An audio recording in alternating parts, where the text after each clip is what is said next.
দ্বিতীয় বিশ্বযুদ্ধের ইতিহাসে এমন এক ট্র্যাজেডি রয়েছে যা টাইটানিককেও ছাপিয়ে গেছে। সেটি হলো উইলহেলম গাস্টলফ জাহাজের ডুবে যাওয়া।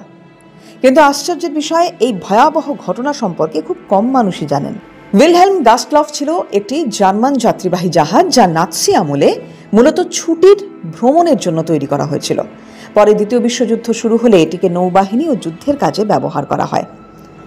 জানলে আশ্চর্য হবেন, এটি একবার একটি ভোট কেন্দ্র হিসেবে ব্যবহার হয়েছিল। 1945 সালের জানুয়ারি মাসে যখন রাশিয়ান সেনারা পূর্ব ইউরোপে প্রবলভাবে এগিয়ে আসছিল, তখন হাজার হাজার জার্মান বেসামরিক নাগরিক, সৈন্য ও নার্স পালানোর জন্য এই জাহাজে উঠে পড়ে। প্রায় 10,000 মানুষ উইলহেলম গাস্টলফে উঠে পড়ে, যদিও এর ধারণ ক্ষমতা অতটা ছিল না।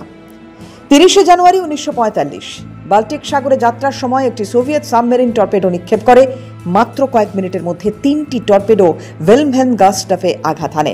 প্রায় 9,000 মানুষের প্রাণহানি ঘটে এই দুর্ঘটনায়, যা ইতিহাসের সবচেয়ে ভয়াবহ সামুদ্রিক বিপর্যয়।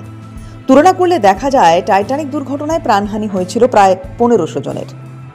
কিন্তু কেন এই ট্র্যাজেডি এত কম আলোচিত? ইতিহাসবিদরা বলেন, নাৎসি জার্মানির সাথে এর সংযোগ থাকার কারণে অনেক বছর ধরে ঘটনাটি আড়ালে থেকে যায়।